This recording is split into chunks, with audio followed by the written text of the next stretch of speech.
The little girl was crying alone in the hospital hallway when a woman in a faded waitress uniform quietly sat beside her and gave her the last $5 in her pocket. She didn't know the child. She didn't know that the girl's father was standing around the corner watching everything. And she definitely didn't know that the man she thought was struggling to pay medical bills was secretly worth millions. What happened next would change all three of their lives forever. Before we begin, if you believe kindness deserves a second chance and that good hearts still exist in this world, please like this video, comment below where you're watching from, share this story with someone who needs hope today, and subscribe to Journey of Kindness for more inspiring stories. The morning sun poured through the tall windows of downtown Harbor City as Rowan Mercer stared at the framed photograph on his office desk. In the picture, his late wife was laughing while holding their daughter, Tessa, on a beach vacation years ago.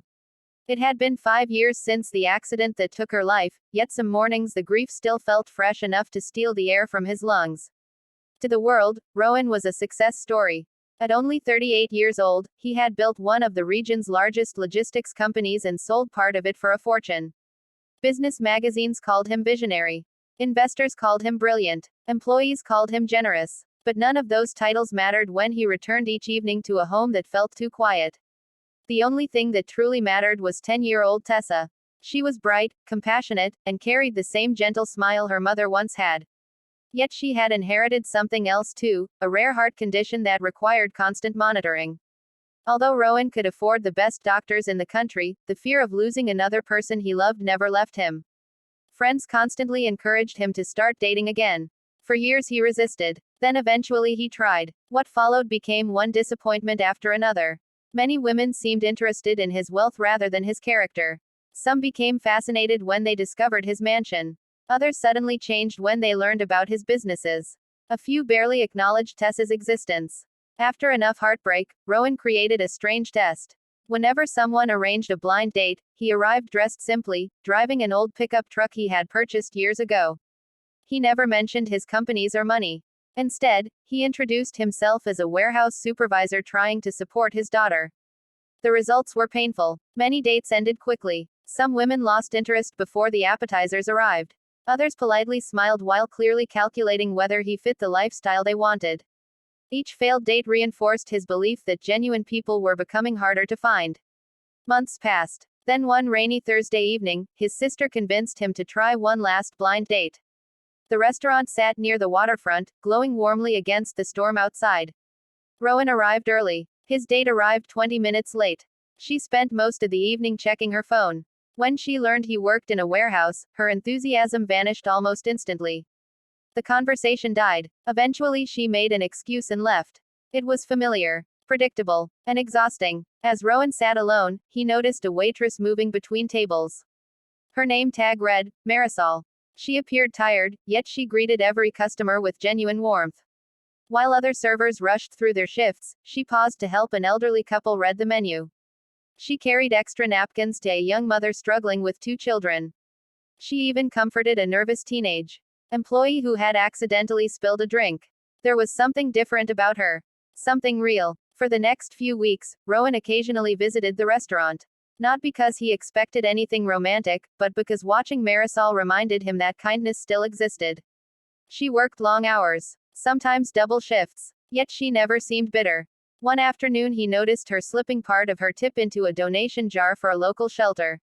Another day he saw her buy lunch for a homeless man sitting outside. Nobody was watching. Nobody was filming. Nobody was rewarding her. She simply did it because she cared. What Rowan didn't know was that Marisol carried struggles of her own. She lived in a tiny apartment above an old laundromat. Her mother had passed away years earlier. Her younger brother was attending college, and Marisol worked relentlessly to help pay his tuition. Most months she barely had enough money left for herself. Yet she never stopped helping others.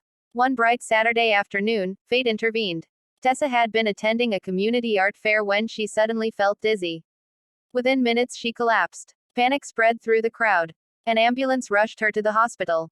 Rowan followed in terror. Every frightening memory from the past returned at once. Hours passed in the emergency department. Tests were conducted. Doctors moved quickly. Although Tessa eventually stabilized, Rowan remained overwhelmed by fear. At one point he stepped into the hallway to answer a call from a specialist. When he returned, he witnessed something unexpected. Tessa was sitting alone outside her room, tears streaming down her face. A woman in a worn waitress uniform approached her gently. It was Marisol. She had come to the hospital after finishing a shift because she was visiting a coworker's injured son. Seeing Tessa cry, she stopped. Without hesitation, she sat beside her. She listened. She comforted. Then she reached into her pocket and handed Tessa the last $5 she had. Not because the child needed money, but because she remembered how lonely hospitals could feel. The gesture was small, yet it carried extraordinary kindness. From around the corner, Rowan watched silently. Marisol had no idea who Tessa was. No idea that Rowan possessed more money than most people would see in several lifetimes. She simply saw a frightened child and chose compassion. Something shifted inside him. For the first time in years, hope appeared. A week later, Rowan returned to the restaurant. This time he gathered enough courage to start a conversation. Their friendship developed slowly. They spoke about books, about family, about dreams. Marisol never asked about money. Never questioned his old truck. Never seemed interested in what he owned. Instead, she asked about Tessa. She asked about his challenges as a father. She listened carefully when he spoke. And somehow, being around her made life feel lighter. Months passed. Their bond deepened. Tessa adored her. The little girl especially loved how Marisol treated everyone with kindness regardless of who they were. One evening the three of them spent time feeding ducks beside a lake as golden sunlight reflected across the water. For the first time since his wife's death, Rowan felt something he thought he had lost forever. Peace. Yet one secret remained. Marisol still believed he was an ordinary warehouse worker. Every day the truth became harder to hide. He wanted to tell her. But fear stopped him. What if she felt betrayed? What if she thought their entire relationship was built on deception? The dilemma weighed heavily on him. Then life delivered another challenge. One autumn evening, Rowan discovered that Marisol's apartment building had suffered severe fire damage. Although nobody was killed, dozens of residents lost their homes. Marisol suddenly found herself with nowhere to live. Even then, her first concern wasn't herself. It was the elderly neighbor whose medications had been destroyed. It was the family downstairs who lost their furniture. It was everyone else. Watching her continue helping others despite her own hardship broke Rowan's heart. Quietly, through anonymous donations, he arranged temporary housing for several displaced families. Marisol never learned where the support came from. She simply felt grateful. As winter approached, Tessa's health worsened again. A complicated procedure became necessary. The surgery carried risks. The night before the operation, Rowan sat alone in the hospital chapel. Fear consumed him. He had already buried one person he loved. The possibility of losing another felt unbearable. Moments later, Marisol entered. She had finished work and driven across town just to sit with him. For hours she stayed there, offering comfort, offering strength, offering hope. And in that quiet hospital chapel, Rowan finally realized he could not continue hiding the truth. The next day the surgery succeeded. Relief flooded through everyone. A few weeks later, Rowan invited Marisol to join him for a walk along the waterfront where they first met. The winter sky glowed orange as the sun lowered toward the horizon. There, with trembling hands and a racing heart, he told her everything.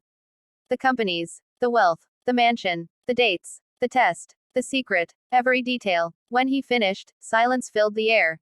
Marisol stared at the waves. For a moment Rowan feared he had lost her forever. Then tears appeared in her eyes. Not because he was wealthy. Not because she felt impressed. But because she felt hurt. The man she trusted had hidden such a significant part of his life. For several difficult days they barely spoke.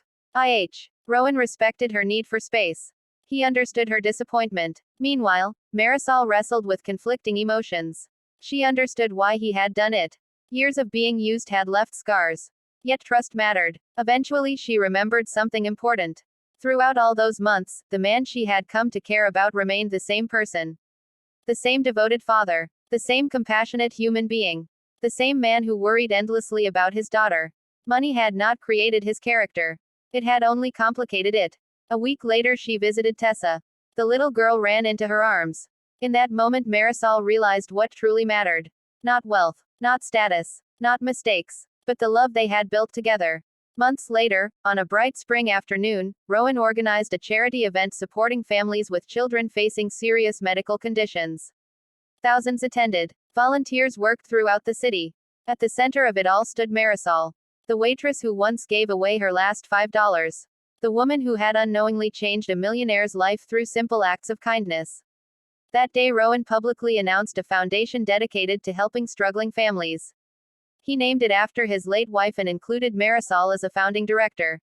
The crowd applauded. But Rowan only looked at two people: Tessa and Marisol, the two hearts that had healed parts of him he thought were broken forever.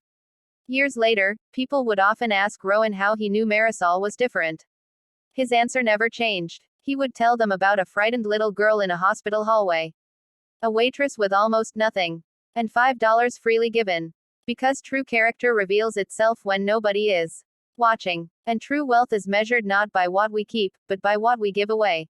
If this story touched your heart, please take a moment to like the video, leave a comment, share it with someone you care about, and subscribe to Journey of Kindness so more people can hear stories that restore faith in humanity. Special request. Comment below with the words, "Kindness always finds a way," if you believe even the smallest act of compassion can change someone's life forever. As the years passed, Rowan often thought about that rainy evening when a blind date walked away from him.